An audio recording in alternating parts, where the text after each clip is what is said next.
Hello everyone, আপনারা সবাই কেমন আছেন? আমি আলহামদুলিল্লাহ ভালো আছি। এটা হচ্ছে বেদনা গাছ। আর এই বেদনা গাছ আমি কিনেছিলাম, 2টা চারা কিনেছিলাম কলমের।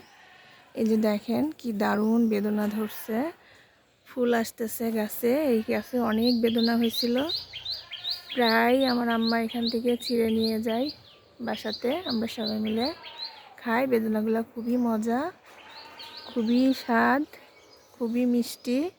বন্ধুরা এই যে দেখেন কি দারুণ ফুল ফুটতেছে বেদনার। এভাবে বেদনার ফুল ফোটে, এই যে দেখেন। আর এভাবে করি হয়। এই যে এই ফুলটা ফুটে গেছে, এই ফুল ফুটার পরে এভাবে বেদনা ধরবে। এই যে দেখেন ছোট ছোট অসংখ্য করি আসতেছে। এইদিকেও অনেক ফুল আছে। এই যে দেখেন বেদনার ফুলগুলা দেখতে খুবই চমৎকার।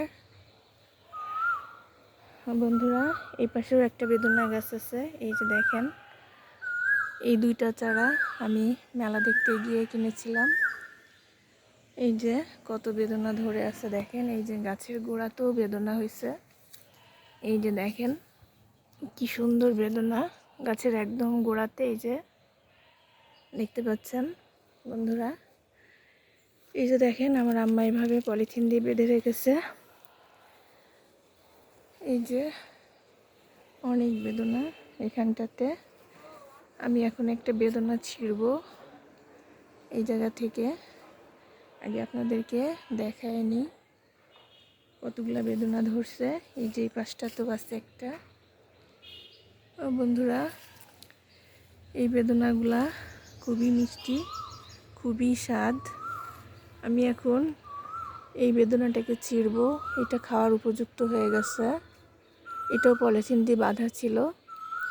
এই যে দেখেন আমি এখন এটাকে ছিঁড়ব।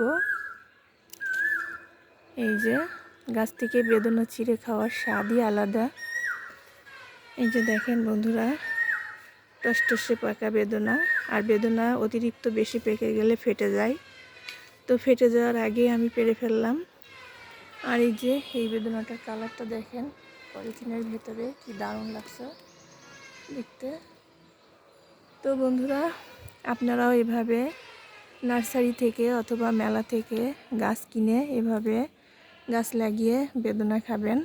আর নিজের গাছের বেদনা গাছ লাগিয়ে খেলে, নিজের হাতে গাছ থেকে ছিঁড়ে খেলে মজাই আলাদা, খুবই ভালো লাগে নিজের কাছে। তো বন্ধুরা এই ছিল আমার আজকের 2টা গাছ। এই যে দেখেন এদিকের গাছটা আরও ছোট। তো বন্ধুরা সবাই ভালো থাকবেন, সুস্থ থাকবেন। আজকের মতো বিদায় নিচ্ছি, দেখা হবে পরবর্তী ভিডিওতে। আল্লাহ হাফেজ।